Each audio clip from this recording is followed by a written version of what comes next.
میں کرم اے میرے آقا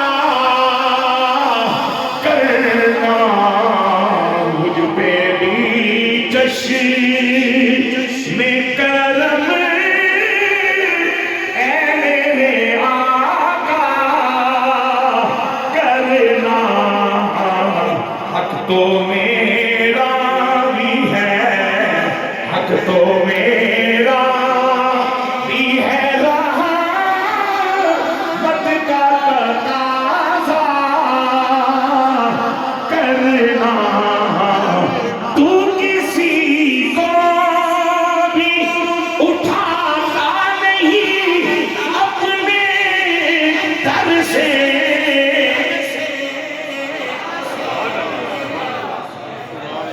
کل سبحان اللہ اکسو میری پرچائی دی زیارت کر کے اور بولو نا کملی علی شان چھوڑ کے تو کسی کو بھی اٹھاتا نہیں اپنے در سے کہ تیری شان کے تیری شان کے شان یا نہیں ایسا کرنا کہ تیری شان کے شان یا نہیں ایسا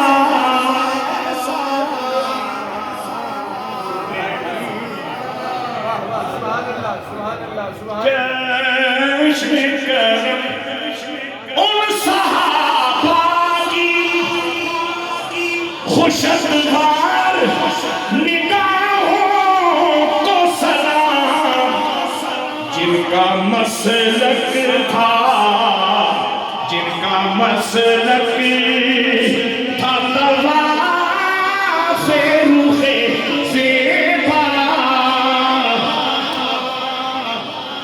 کوئی پوچھے یہ عمر سے کہ کسے آتا ہے دل کی دنیا کو نظر سے بے ہو بالا اور مجھ پہ محشر میں نصیب ان کی نظر پر ہی کہنے والے اسے خدا کا کرنا رب نے جڑوایا کہ نہیں کیونکہ میری نیت کبھی بھی فرمائشی طور پہ پڑھتی نہیں بس اللہ جڑوا دیں اچھا ہون پہنچ کے جی جنہ مدینے اللہ کو بخشش منگی سرکار دی بارگاہ گل بھی دے دیتی گل بخشی کی تھے واستغفر لهم الرسول پھر تم آنے والوں کے لیے میرے پاک محبوب علیہ السلام سفارش فرمائیں تمہاری بخشش طلب کریں لَوَجَدُ اللَّهُ تو تم اللہ کو پا لو گے اور جب نبی کے صدقے رب کو پاؤ گے تو پھر جب باروں کا ہار کی حیثیت میں نہیں پاؤ گے پھر تواب الرحیمہ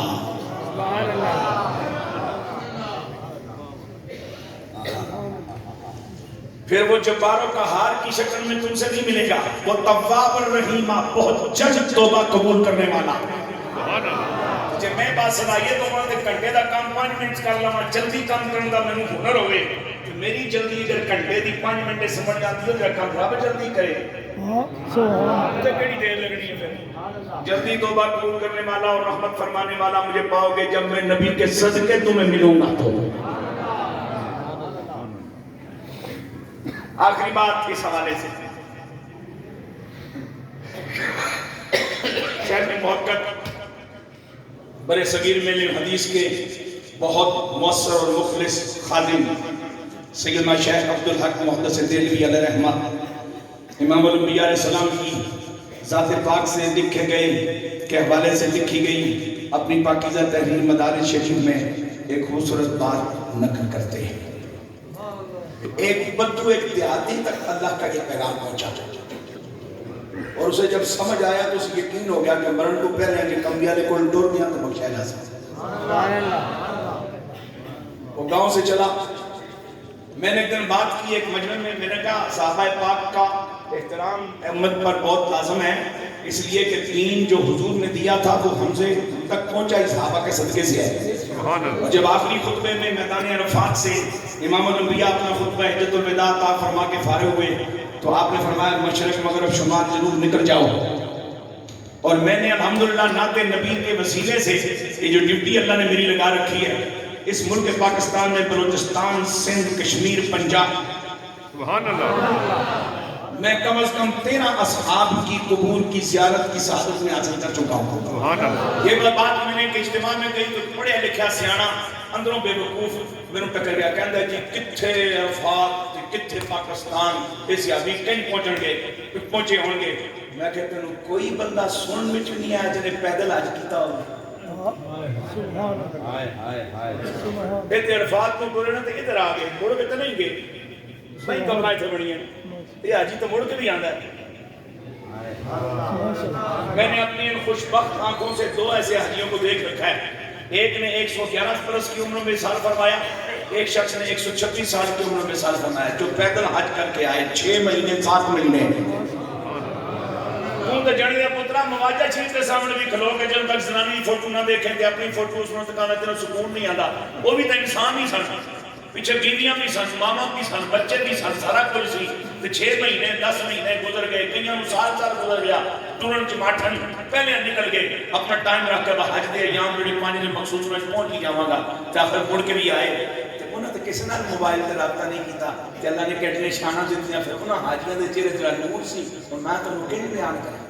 نور محسوس ہو سکتا ہے، اس کو بیان کرنا ممکن نہیں ہوتا پوری طرح. بے شک. اگر حاجی یہاں سے پاکستان سے کشمیر سے نکلے اور پیدل حج کر کے واپس آ جائے تو سیابی وہاں سے چلا ہے تو ڈیرہ اسماعیل میں آ کے زندگی کے ایام پورے ہو گئے، بلوچستان کی مختلف پہاڑیوں پہ آ کے ایام پورے ہو گئے، تو پھر یہ نہ ماننے والی کون سی بات ہے؟ لیکن اب کرنا کیا ہے؟ اب نتیجہ کب نکلے گا؟ جب رسول اللہ آنے والے کے لیے رب کی بارگاہ میں سفارش فرمائیں گے اور میرے حضور کو مومن کی شفاعت کی اجازت ہے، منافق کی نہیں. اور ایمان اور منافقت یہ ظاہری اعضاء سے ادا ہونے والے کسی عمل یا کسی حرکت یا کسی ادا کا نام نہیں. یہ چہرے کے کسی رویے اور کسی جناب والا مخصوص کیفیت کا نام نہیں. یہ آپ کے کسی ہیبٹ یا کسی اسلوب حیات کا نام نہیں.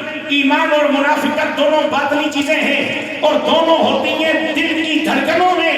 اب دل کی دھڑکن کو چیک کرے گا کملی والا کہ دھڑکن مومنانہ ہے یا منافقانہ ہے.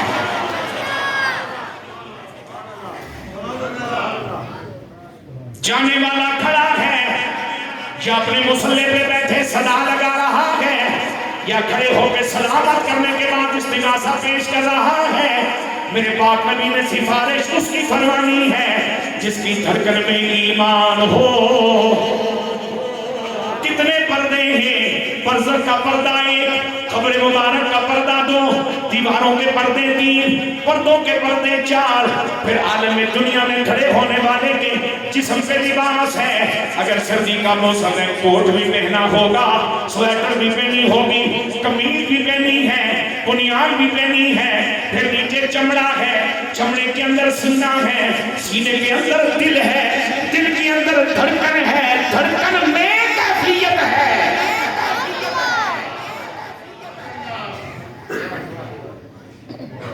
اس کیفیت کو میرے نبی نے دیکھنا ہے، پرکھنا ہے کہ مومنانہ ہے یا منافقانہ. جی اتھے بھی بندے صرف فوٹو دی پئی ہو گئے کہ انہیں رابطہ کی کرنا ہے کہ انہیں کرم کس طرح ہوتا ہے.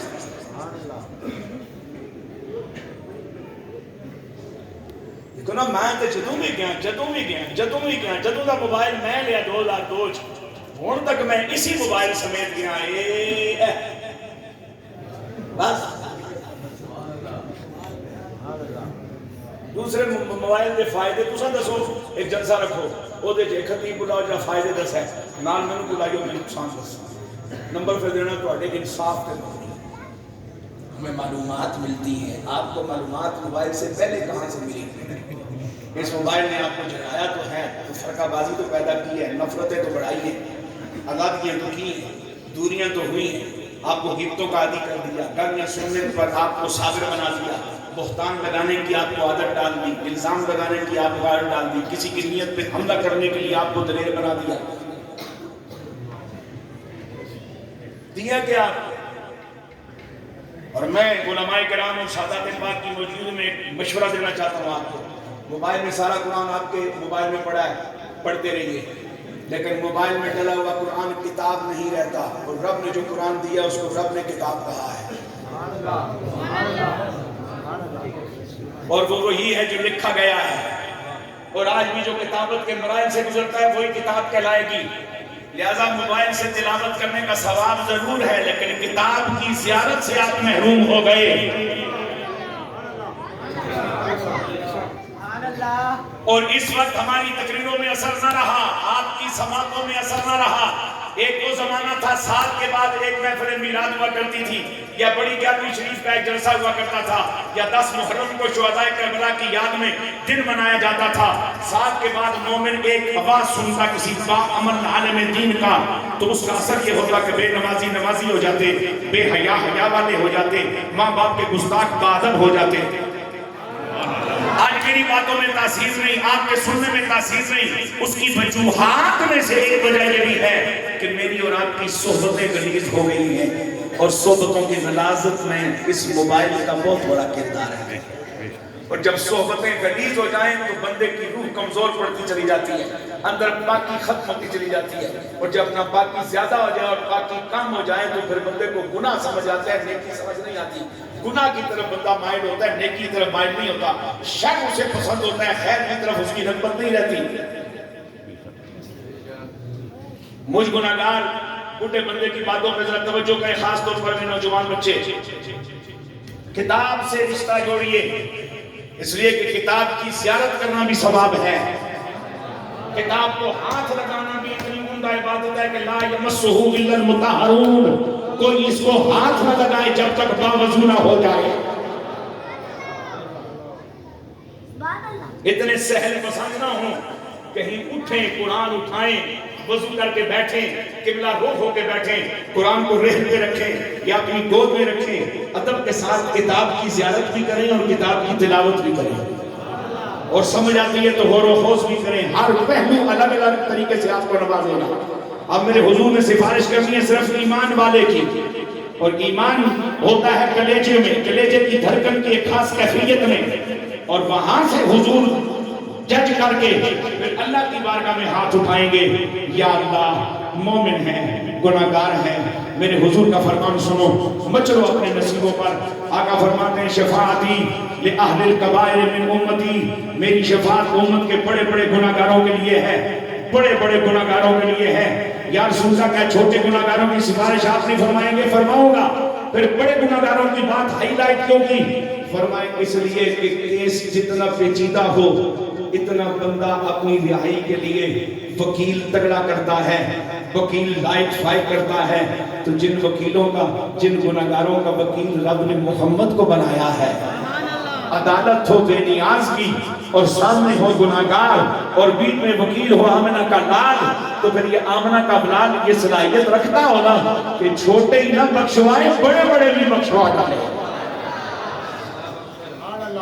اور میرے آقا فرماتے ہیں روزانہ عصر اور غور کے وقفے میں میری امت، ساری امت کے اعمال میرے سامنے پیش کیے جاتے ہیں. قیامت تک وہ کمپیوٹر نہیں بنا سکتے، وہ ایک لمٹ تک گنتی گنے گا، اگے والی کہانی مک جائے گی. امت کتنی ساری ہے، وقت کتنا ہے، عصر سے مغرب تے سارے دے اعمال حضور کی بارگاہ پیش ہونا. اور نگاہ نبوت دیاں طاقتاں، سبحان اللہ، نگاہ ختم نبوت دا زور بھی. اور میرے حضور فرماتے ہیں جس گناہگار امتی کے نامہ اعمال میں نیکیاں زیادہ دیکھتا ہوں، گناہ کم دیکھتا ہوں، مجھے خوشی ہوتی ہے.